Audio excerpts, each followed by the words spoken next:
कोई अनजान miss call उसे बेस बनाकर हम it's my order you can go now. क्यों तुमने मेरी बीवी को फोन करके धमकी दी? सर मैंने किसी को फोन नहीं किया सर। अबे तो हम लोगों को देखकर सर मेरा पैर।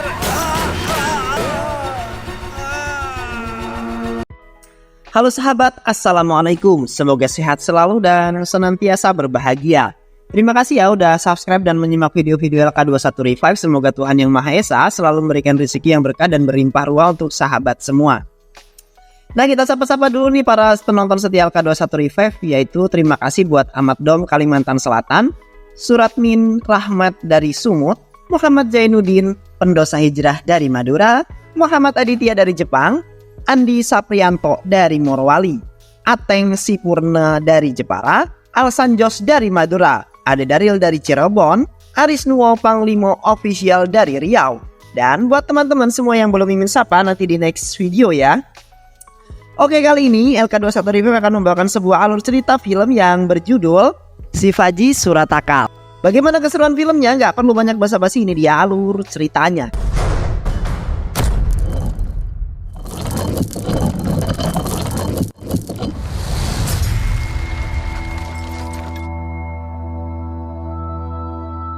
Shivaji adalah seorang detektif handal yang berhasil menyelesaikan banyak kasus. Dia memiliki seorang istri bernama Janani yang merupakan seorang pengacara.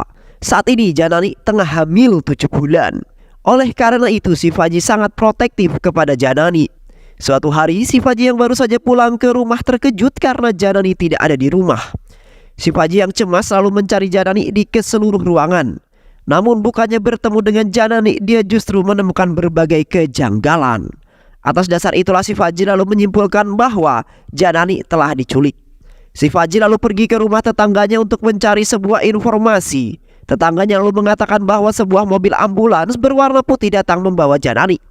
Shivaji dan Kapolsek kemudian pergi ke control room untuk mendengar rekapan telepon dari seorang wanita. Wanita itu mengatakan bahwa 2 orang pemuda yang salah satunya bernama Banti telah menculik seorang wanita hamil menggunakan sebuah ambulans. Wanita hamil itu adalah pengacara yang bernama Janani. और बंटी मेरी बीवी को किडनैप करके यहाँ लाए थे sir. Kapolsek yang mengetahui hal tersebut kemudian meminta Shivaji untuk tidak ikut campur dalam kasus ini karena dia yang akan menanganinya sendiri. Kapolsek tahu jika Shivaji terlibat dalam kasus ini dia pasti akan menghabisi para penculik tersebut. Namun Shivaji tidak diam begitu saja. Dia bergerak sendirian mendatangi seorang hacker yang memintanya untuk melacak di manakah panggilan terakhir si Janani, istri tercintanya. Hacker itu berhasil mendapatkan informasi mengenai Janani. Di panggilan terakhirnya terdengar suara orang yang sedang mengancam Janani karena berani menangani kasus yang menjerat salah satu orang yang penting. Keesokan harinya, Janani yang berhasil melapaskan diri kemudian menghubungi Shivaji melalui HP penculik dan meminta tolong padanya. Janani memberitahu Shivaji lokasi di mana dia disandera. Namun tak lama kemudian para penculik pun datang dan langsung memukul Janani. Janani jatuh tersungkur. Banti yang merupakan salah satu penculik itu lalu membunuh temannya sendiri untuk menghilangkan saksi. Dia takut jika nanti temannya ketangkep, maka dia akan membuka mulutnya. Beberapa menit kemudian Shivaji langsung pergi ke lokasi yang dibicarakan oleh Janani. Namun sesampainya di sana dia terkejut karena Janani sudah bersimbah darah, sedangkan Banti berhasil melarikan diri. Shivaji lalu membawa Janani ke rumah sakit. Namun sayang, nyawanya tidak tertolong dan tewas. Atasannya Rudra lalu melaporkan kejadian ini pada ayahnya Roshan yang ternyata merupakan seorang menteri. Pak, Roshan baru saja ditemukan tewas pagi ini di kolam renang. Ayah Roshan tentu saja syok mendengar kabar itu. Asmanya kemudian kambuh dan membuatnya panik. Kapolsek yang mendapatkan laporan kasus tersebut diminta untuk segera menyelidikinya. Namun karena dia sedang tidak bisa, Kapolsek kemudian memberikan kasus ini kepada Shivaji. Shivaji pada awalnya menolak untuk menangani kasus tersebut karena TKP di mana kasus itu terjadi berada dekat dengan kampung halaman sang istri tercintanya. Shivaji tak kuasa jika dia kembali mengingat kenangan bersama sang istrinya. Namun karena Kapolsek terus mendesak dan memaksanya, Shivaji akhirnya nurut dan menerima kasus tersebut. Shivaji lalu pergi ke TKP bersama asistennya yang bernama Govind Dudu. Sesampainya di kolam renang, Shivaji langsung menggelar investigasi untuk mencari petunjuk serta barang bukti. Berdasarkan laporan hasil autopsi, Roshan diketahui telah tenggelam dan diperkirakan meninggal jam 1 dini hari. Shivaji yang mengetahui bahwa Roshan juga mempunyai penyakit asma, berasumsi jika ada sesuatu yang membuat Roshan sangat ketakutan. Ketakutan itu membuat asmanya kambuh dan Roshan pun jatuh ke dalam kolam. Dia yang tidak bisa bergerak lalu tenggelam dan akhirnya tewas. Shivaji yang kemudian memerintahkan Rudra untuk segera mencari keberadaan Anwar, supir pribadinya Roshan. Karena diketahui Anwar juga telah hilang sejak malam kejadian. Tak lama kemudian, Pritam datang menemui Shivaji. Dia mengatakan kepada Shivaji bahwa dirinya lah yang mengangkat Roshan keluar dari kolam ini. Shivaji yang melihat tinggi badan Pritam kemudian merasa aneh. Ada hal yang mengganjal di pikirannya. Dia lalu mendorong Rudra yang kemudian memiliki tinggi lebih dari 5 kaki ke dalam kolam. Dan ternyata Rudra tidak tenggelam. Shivaji tentu saja merasa ada yang janggal dengan kematian Roshan. Dia lalu bertanya-tanya mengapa bisa kolam ini yang hanya memiliki kedalaman sedalam 5 kaki mampu menenggelamkan Roshan yang tingginya jauh melebihi Rudra. Tinggi badan Roshan ada 6 kaki sedangkan Rudra hanya 5 kaki. Lantas mengapa Roshan bisa mati tenggelam ya? Karena menemukan kejanggalan tersebut, Shivaji akhirnya memutuskan untuk tinggal di resort tersebut hingga kasus itu diselesaikan. Shivaji lalu melanjutkan investigasinya. Kali ini dia menginterogasi Pritam dan menanyakan kronologi dia menemukan Roshan. Pritam lalu menjelaskan kepada Shivaji bahwa saat itu dia meminta istrinya datang ke kamar Roshan karena Roshan menelpon istrinya sambil ketakutan. Aku yang telah mendengar semua cerita dari istriku langsung menghubungi kepolisian untuk meminta bantuan. Namun karena sinyal di desa ini buruk, aku tidak dapat menghubungi mereka. Aku akhirnya memutuskan ke kantor polisi saat jam 5 pagi. Beberapa menit kemudian Shivaji meminta Pritam untuk mengantarkannya ke kamar Roshan. Pritam lalu mengantarkan Shivaji ke sana dan dia membuka pintu kamarnya Roshan dengan kunci master miliknya. Shivaji lalu melihat-lihat dan menganalisa semua isi di kamar tersebut. Dia melihat kunci Roshan yang ada di meja dan dia juga pergi ke kamar mandi untuk mengeceknya. Ternyata dia mendapati bak mandi yang masih basah. Roshan pasti telah menggunakan kamar mandi itu, ujar Shivaji. Shivaji lalu membuka koper Roshan yang memeriksa barang-barang miliknya. Shivaji menemukan sebuah pistol yang dibungkus kertas oleh Roshan. Namun setelah dia mengamati, ternyata Roshan sama sekali tidak menggunakan pistol tersebut. Di tengah penggeledahan barang-barang Roshan, Shivaji menemukan sebuah kantong yang sudah dibuka. Namun barang-barang yang ada di dalamnya sudah menghilang. Shivaji lalu menyimpulkan bahwa seseorang pasti sudah mencuri barang tersebut. Shivaji lalu memeriksa HP milik Roshan dan dia membuka Instagram milik Roshan dan mendapati beberapa petunjuk. Petunjuk pertama, ternyata Roshan memiliki seorang kekasih bernama Anjali. Anjali adalah seorang dokter sekaligus psikiater. Dan petunjuk yang kedua adalah petunjuk yang membuat Shivaji jadi makin tercengang. Bagaimana tidak, dia menemukan sebuah fakta bahwa Roshan adalah juara renang yang saat masih SMA. Itu berarti Roshan bukan mati karena tenggelam, melainkan dia dibunuh oleh seseorang. Shivaji lalu meminta Govindu untuk menutup semua akses di resort ini. Tidak boleh ada satu orang pun yang keluar ataupun masuk ke dalam resort ini. Shivaji lalu pergi untuk mengecek rekaman CCTV. Dia terus melihat dan mencari di mana rekaman CCTV saat kejadian. Jam tepatnya 1 malam hingga jam 5 pagi.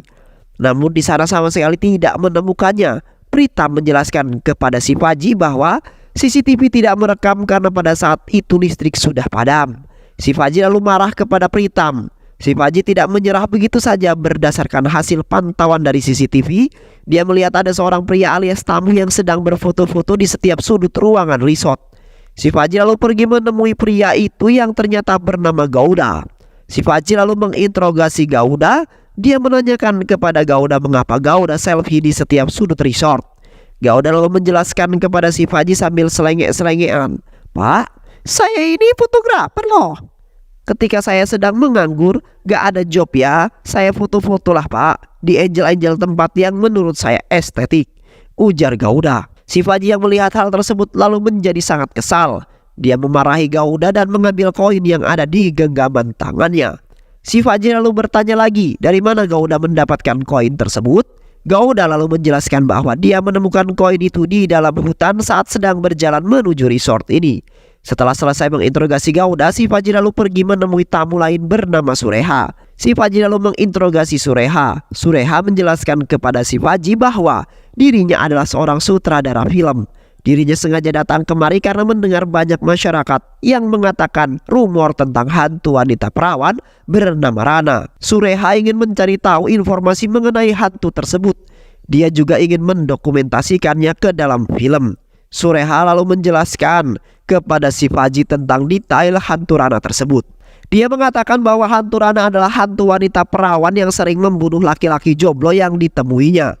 Hantu itu bukanlah rumor semata, Pak. Saya meyakini keberadaan hantu tersebut.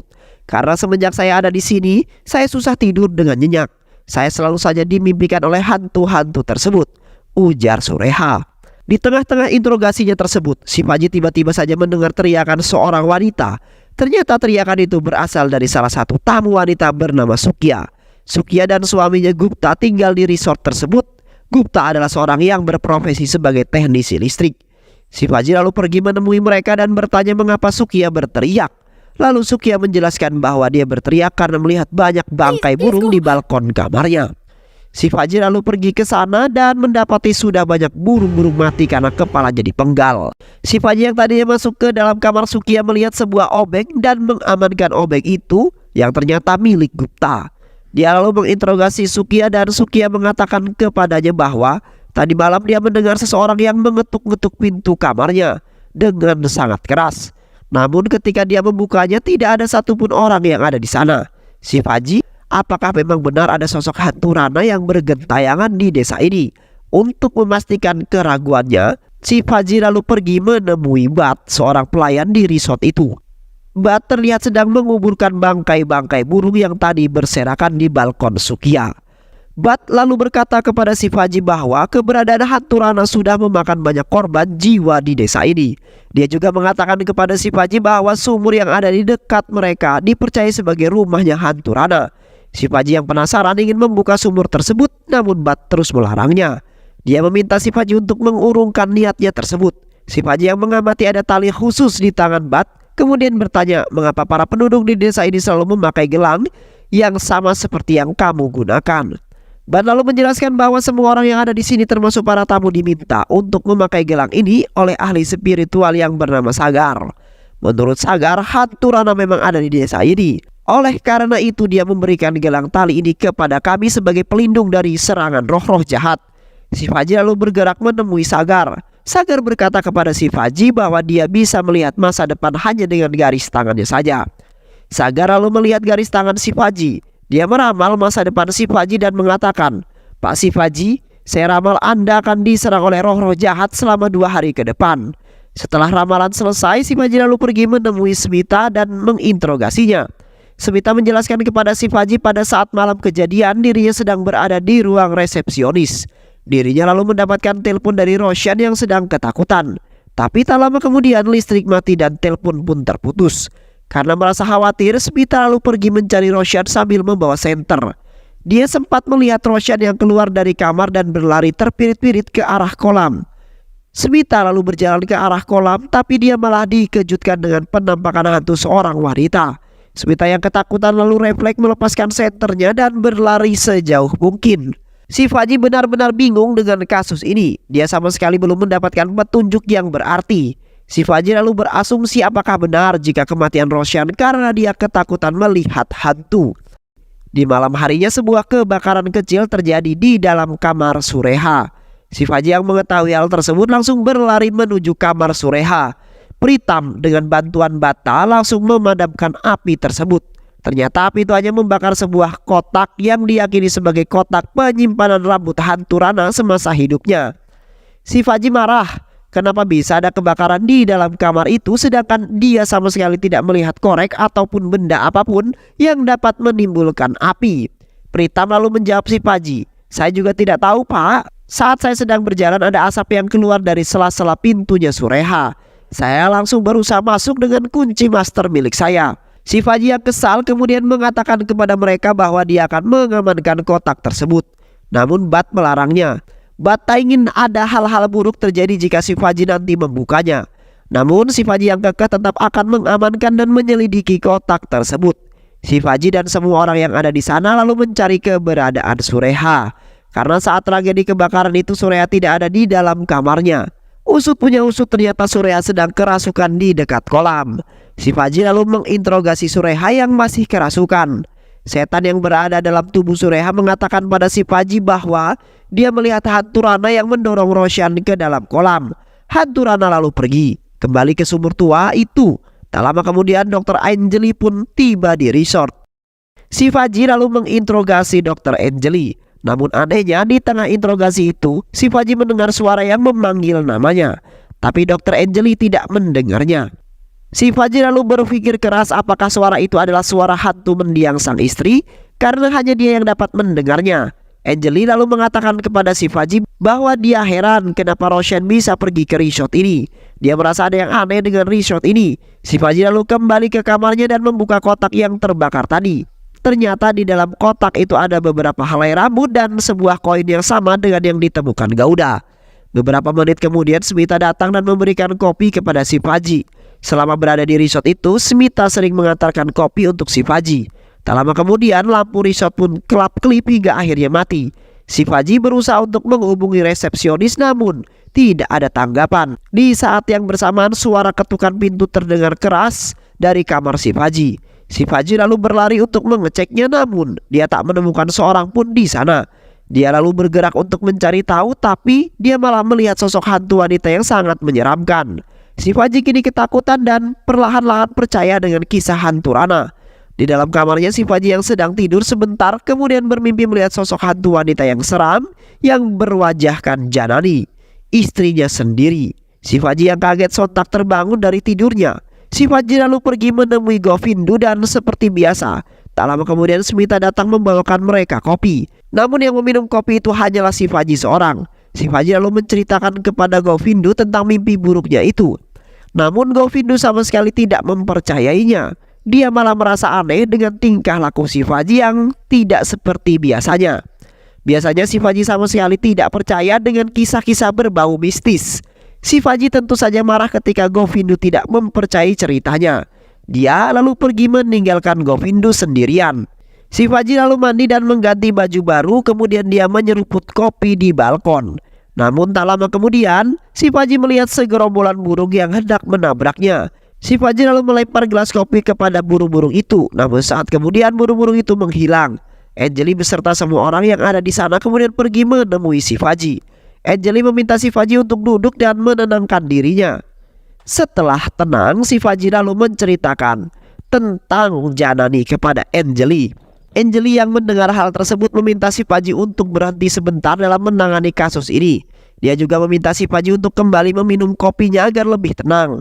Si Faji lalu mendengarkan kata-kata Angeli. Dia meminum kopi itu dan tak lama kemudian dia pergi ke rumah mertuanya yang tak jauh dari resort itu.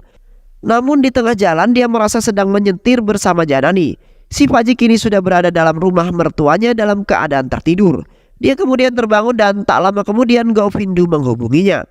Govindu lalu melaporkan kepada si Faji bahwa Rudra telah berhasil menemukan Anwar, sopir pribadi Roshan. Si Faji lalu kembali ke resort dan sesampainya di sana, si Faji lalu memarahi Anwar habis-habisan. Rudra lalu mencela kemarahan si Faji. Dia mengatakan kepada si Faji bahwa Anwar ini adalah orang yang hampir si Faji tabrak tadi sore. Rudra menemukan Anwar sudah berada di pinggir jalan. Si Faji bingung mendengar hal tersebut. Dia tidak merasa hampir menabrak seseorang. Dr. Angeli kemudian datang dan meminta si Faji untuk tidak memarahi Anwar karena Anwar pasti masih shock karena hampir ditabrak. Si Faji lalu menegaskan kepada Dr. Angeli bahwa dia sama sekali tidak merasa hampir menabrak Anwar. Anwar pasti telah berbohong. Dia mengelabui kita semua. Saat itu aku mengemudikan mobil bersama Janani tanpa ada hambatan. Perjalanan kami lancar-lancar saja. Angeli lalu mengatakan kepada si Faji, "Pak, istri Anda telah meninggal. Anda pasti berhalusinasi sekarang. Saya mengkhawatirkan kondisi Anda. Anda pasti sedang tidak baik-baik saja. Saya menyarankan agar Bapak beristirahat dan berhenti menangani kasus ini." Semua orang yang ada di sana setuju dengan saran Angeli. Shivaji yang merasa gagal tentu saja tersinggung dengan perkataan Anjali. Dia kemudian mengamuk di sana sebelum akhirnya pergi.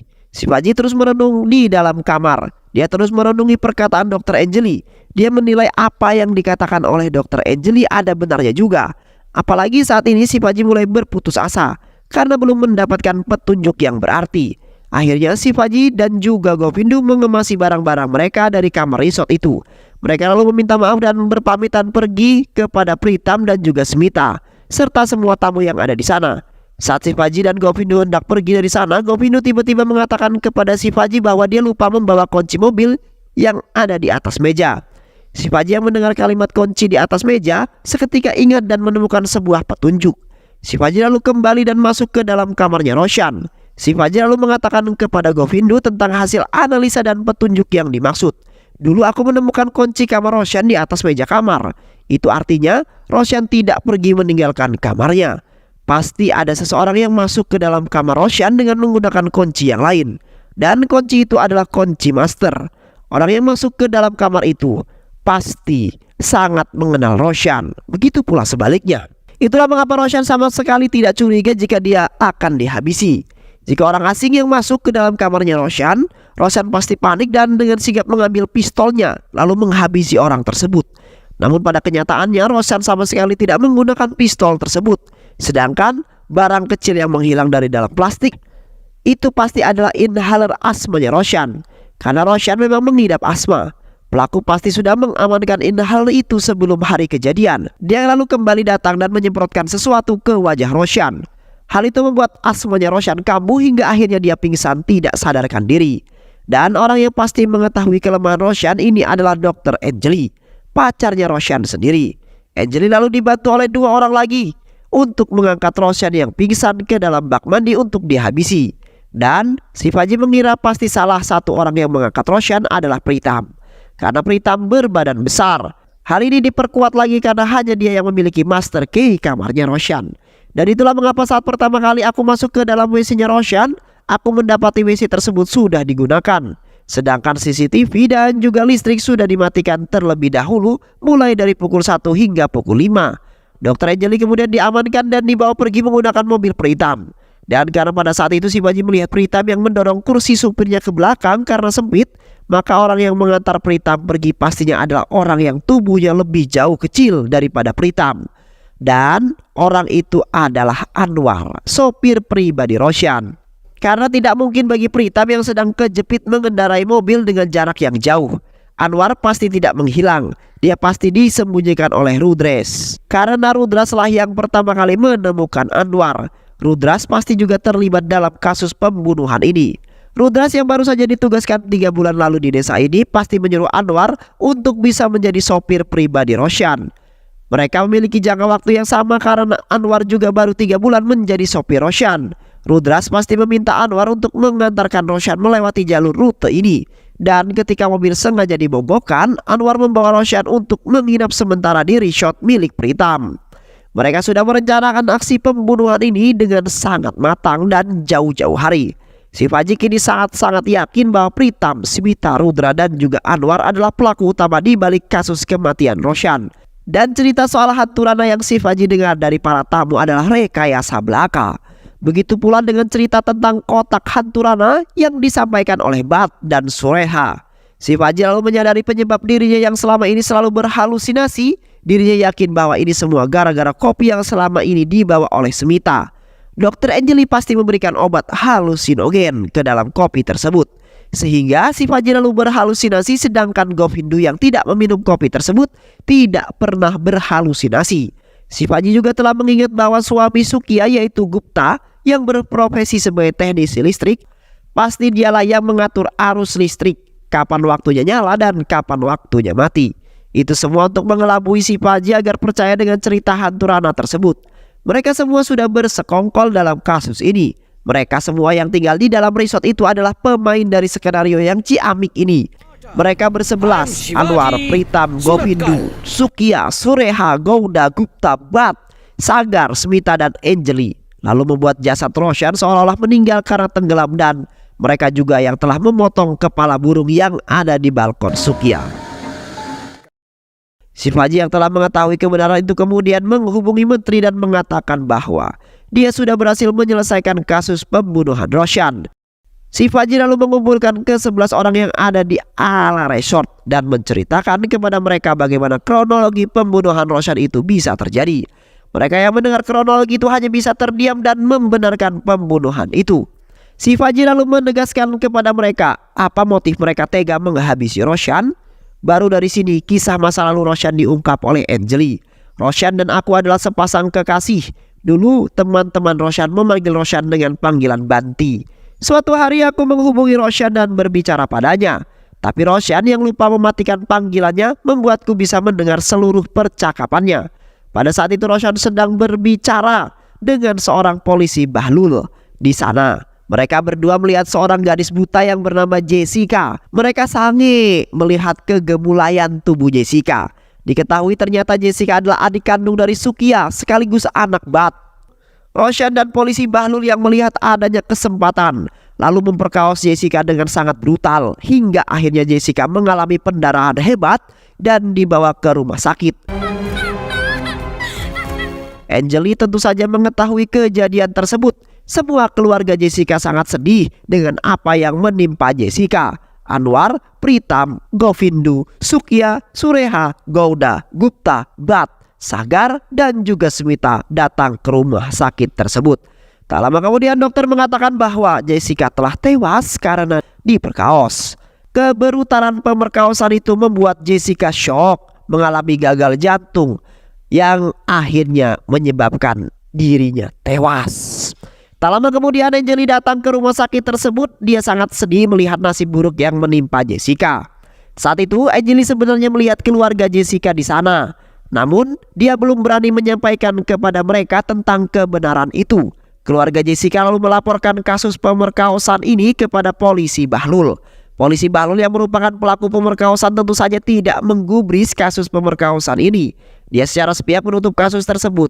Anjali yang mengetahui suara polisi Bahlul itu mengingat kembali tentang teman-teman dekatnya yaitu Roshan. Dan benar saja ternyata polisi Bahlul itu adalah teman dekat Roshan. Tak lama kemudian Anjali datang menemui keluarga Jessica. Dia menceritakan semua kronologi pemerkosaan tersebut dan siapa-siapa saja yang terlibat. Semua keluarga Anjali tentu saja menangis mendengar hal tersebut. Anjali juga berjanji kepada mereka bahwa dia siap menjadi saksi di pengadilan nanti.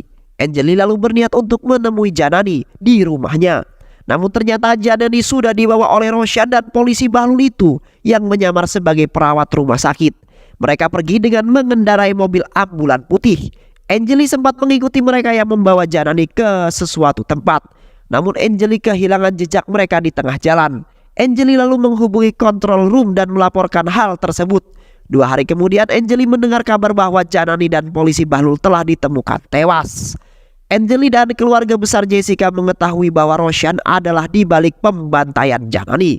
Mereka mengetahui bahwa Roshan adalah anak dari seorang menteri. Hukum pasti tidak dapat menjeratnya. Dan bahkan si Roshan kebal dengan hukum.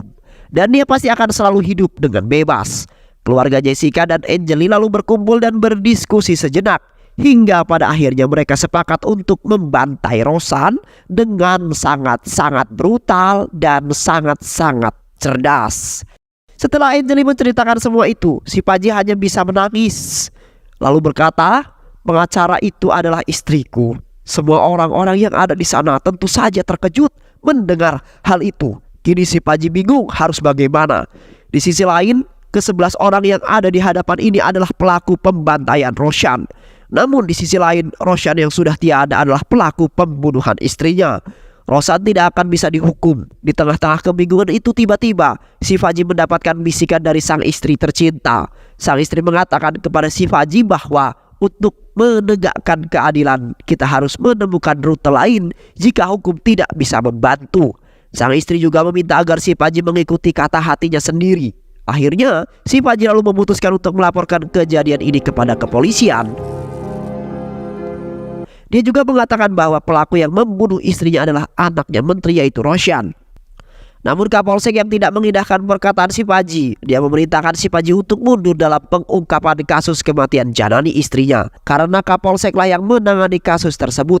Si Faji lalu didesak dan dipaksa untuk menandatangani pernyataan bahwa pelaku yang menghabisi Janani bukanlah Rosan, melainkan polisi Bahlul tersebut. Tak lama kemudian, Menteri dan Kapolsek datang mengunjungi resort tersebut.